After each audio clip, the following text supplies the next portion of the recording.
Tahra and Andy's film reviews on OurGamers.co.uk. In case you haven't heard, in case you didn't check out my Twitter last night, and in case you haven't spotted it this morning on the Facebook and Twitter pages for Gateway, I have got an absolutely brand new feature known as the film review.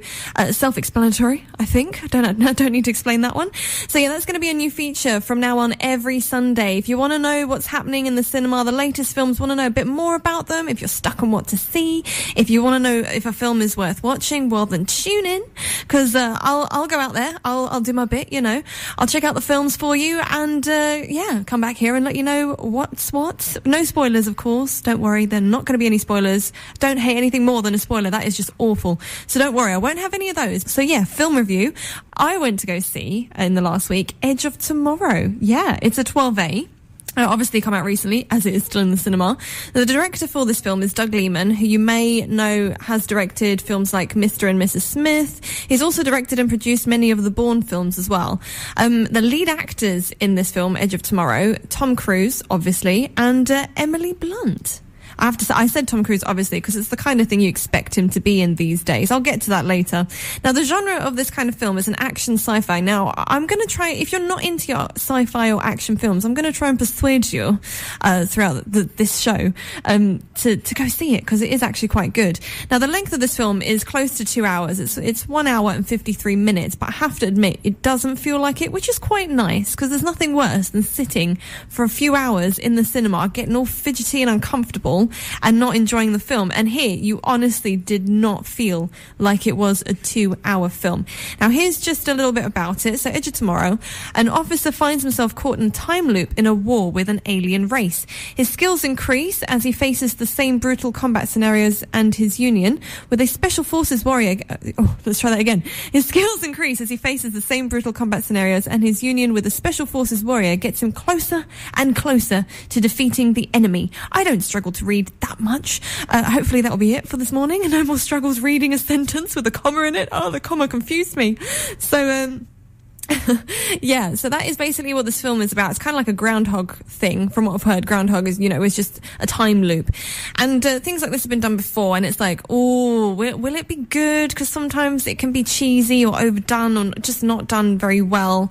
And let's just get straight into it. So basically, the start of the film, you don't even get time to get comfy or blink. So I'm warning you now, as soon as the ads come on, get yourself cozy, because you get thrown straight into it all, with like disrupted, broken shots and stuff in the opening credits, when all the like companies come on and stuff.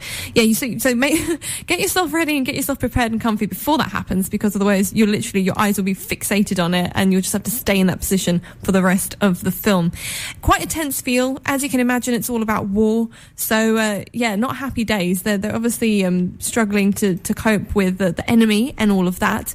But I have to say, considering it is quite a dark sort of war film, that's the theme that's going throughout and everything, it was surprisingly funny. It was really well done. The director's decision and the script as well, it was really well done. Definitely a nice balance of light-hearted comedic moments and then the on-edge action. So it wasn't too much of one thing and too much of another. It was really nicely balanced out. Yes, it got darker towards the second half of the film, but you've had so much fun in the first half. You're ready for it. It's a really good balance of emotions in this. I have to say as well that the comedic moments are played really well. Not overdone, it matches the characters perfectly, and definitely a really good laugh. So if you do like your action and that sort of thing, but don't mind having a bit of, a laugh, then why not go see it? It's definitely worth it. I have to say that I laughed a lot more than I thought I would. Like I said, I didn't expect it. I did expect to be sitting there all tense in my seat for 2 hours, and it was not the case. It got to the point where I was actually embarrassing myself, because it wasn't just one of those, little giggles and hush hush and okay. It wasn't like that at all. I literally was full on bursting out with laughter. And what can I say? It tickled me a lot. So it was definitely a very amusing film. Amusing. It was, to be honest, it was hilarious. It was funny. In regards to the whole time loop section, you know, if you do go and see it, you'll know exactly what I mean with how they did it, with cutting the shots back and forth with the whole time loop thing. It was pretty funny. I was in stitches. I do feel sorry for those that were near me, because I literally wouldn't shut up. But like, when life gives you lemons, make lemonade. So when something is funny, laugh. It makes sense, doesn't it? So anyway, that is my first note on this, is that, you know, you get the tense feeling. It starts straight away. You know, it doesn't build up and showing all the companies at the start, which does get a little bit tedious, doesn't it? Sometimes it's like, there's another one, fade out, fade in, and there's another one. It's like, how many are involved? Just get to the film. Here, don't worry, you're literally chucked straight into it. Oh, and also, I wasn't the only one laughing, by the way. Before you start thinking that I was the only one laughing at this film, the audience were giggling loads as well. So yeah, but that is my first note about this film. I'll let you know more of what I thought of the film throughout the show. Now, obviously, so far I have said that it was a really nice balance of action and comedy. Comedy, which was quite a surprise, because I thought it'd be a really serious film. And it is, don't get me wrong, but the way it is done really well. You can't help but find it quite funny. You know, you can't take it too seriously, but you know, the stakes are really high. That's the thing. Yeah, it is quite intense, but at the same time, they give you a bit of relief and give you some time to laugh and all of that as well. Now, the first half is funnier than the second half. You know, it does become darker as things get more and more serious, obviously, but still a nice balance. The costumes, I thought the costumes were quite cool, you know. Loads of extras, lucky extras. Especially, I have to say, for the soldiers. Now, I don't want to give anything away, but what the soldiers wore was quite good, I guess. A little bit chunky. Although the movement, I think, is the main thing that I think of in regards to the soldiers. It was quite funny, if I'm honest. It's a shame, because you think, oh, soldiers off to war. You know, they've got all that, they're all tricked out, whatever you want to call it. They got their extra bits and bobs to help them out. They're looking, or you'd think they'd be looking good and all that sort of stuff, hunky, I don't know, whatever tickles your fancy. But then you have them run around as if they've had an accident, and it's like just takes it all away for a moment. But yeah, so it's good. The costumes are good. I like what they've done. You know, it's not, I haven't seen that before. It's quite nice, but it is quite amusing to watch them run around as well. So yeah, that's all I have to say in regards to the costumes. Now, it is time to continue my film review regarding Edge of Tomorrow. Now, for those of you who missed the first hour, what were you doing? What are you doing? No excuse. No. Sleeping? No. But anyway, here is a quick recap if you did miss the previous hour. So I'm reviewing the film Edge of Tomorrow just to see whether it's something that you would like to go see in the cinema. It's a 12A. It's directed by Doug Liman. It stars, the lead actors in it are Tom Cruise and Emily Blunt, who you've most likely heard of before, especially Tom Cruise. He's quite up there, big and famous, you know. The genre for this film is an action sci-fi. It is just under 2 hours, and here's just a bit about it. An officer finds himself caught in a time loop in a war with an alien race. His skills increase as he faces the same brutal combat scenarios, and his union with a special forces warrior gets him closer and closer to defeating the enemy. Now, let's talk about the music and the soundtrack. Now, obviously, the soundtrack and the music can make or break a film, and I have to say, I mean, I was quite engrossed in the whole action side of things, and you know, being on the edge of my seat with all the like, what's going to happen next? But the music, from what I did hear, did complement the scenes quite nicely. You know, if something was a bit eerie or suspenseful, is that even a word? You know what I mean. It did match it quite nicely. When there were moments that were a bit awkward and unusual, it went along with that too. If they're tugging at the heartstrings, they worked very well at that too. I have to say, I didn't cry at anything. I mean, there are moments where you think, I didn't cry, but I was close to it. It was a little bit sad, but it wasn't enough to get me crying. So yeah, no need to bring a pack of tissues, girls. It's all good. So that's that one. So that is the music, and I just wanted to point out as well that it is a nice pace from scene to scene throughout the film. It's not disjointed. It goes really well. You know, they thought of it quite nicely. They've obviously thought long and hard about how to get this film across without making the whole time loop thing look cheesy or look bad. Still managing to convey the story quite well.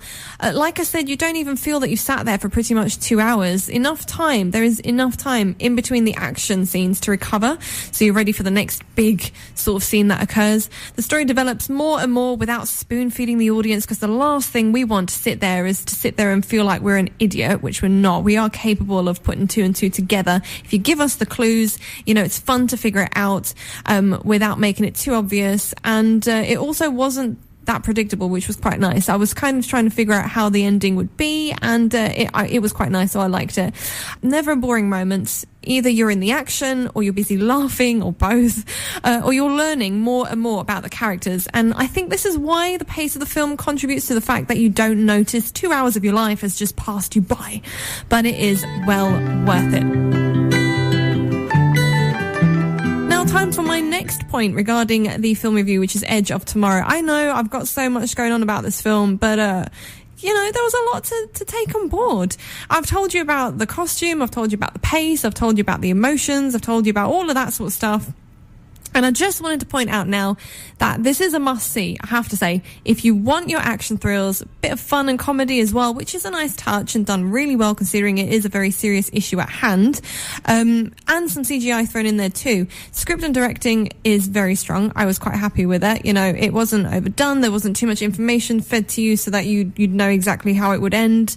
Just enough clues to get you thinking. But you were so entranced with what was going on screen, I don't think you had time to think, really.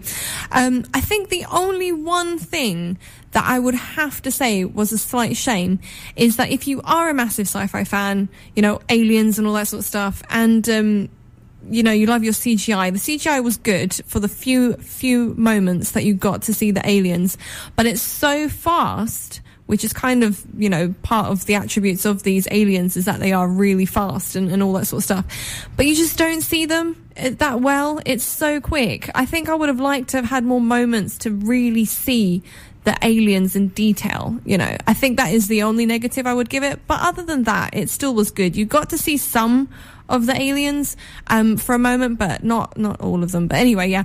So that is the only thing I would have to say, is because the pace, it made sense, because that's the whole point with these characters, was that they were very quick and really hard to kill.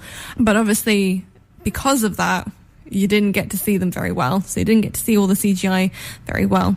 Both Emily and Tom play really well in this. It's something you kind of expect from two top, Hollywood actors. Emily does really well. I've only kind of seen her in more comedy stuff, I think, so for me to see her in something so serious, I think she has done other serious roles as well, but I was very impressed, and she does it really well, so well done, Emily. I'm really proud of her on that one.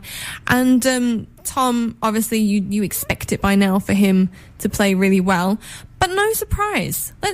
Gotta say, no surprise with Tom Cruise, to be honest, because lately it seems to me, I don't know if you've noticed this, he's kind of being typecast and playing the same sort of action hero. He needs to prove a manly point sort of thing. It must be a man thing, but he's reached a point in his age. Maybe he's having a midlife crisis or something, I don't know.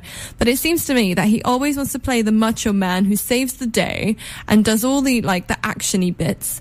And so he's always playing the same sort of character. Maybe it's his height. Maybe it's like the small man syndrome or something, that he just wants to show that he can get the job done. But that's all I've noticed. My final note, which is a completely random note, at some point while I was watching it, I suddenly thought of this. Now, during the time loop aspect of the film, in regards to Tom Cruise's character improving each time round, just somehow made me think of gaming and how it, if you fail at a level, it resets at a certain checkpoint and you need to play over and over again, as tedious as it might be, improving each time, as that is your only option if you wish to progress. Now, I guess that was just the geeky gamer in me coming out, but that's how it felt.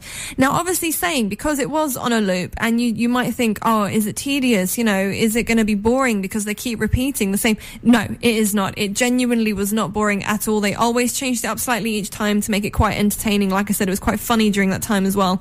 So you won't find it tedious and boring. It is quite good, that part of the film as well. So that is it. That's it. Note-wise, that's all I have to say. You've heard what I've had to say about the film. All I can say is that it was a brilliant film. I did thoroughly enjoy it. This is what I'm giving it out of 10. I'm going to give it a 7, which I think is quite fair. It was great fun. It didn't blow me away, but it was still worth a watch, so no regrets there whatsoever. I was very pleasantly surprised because I had this different sort of image in my head on how it would be and how it would feel, and it actually was so much better than I thought. Now, like I said, I give it a 7. The current rating it has at the moment is 8.2 out of 10, which is not bad. It's doing quite well. And all I'm going to ask you now is, if you haven't seen the film yet, would you go and see it, having heard what I've had to say?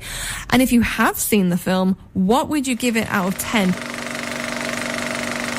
Thanks to Cineworld Festival Leisure Park Basildon for the best experience around.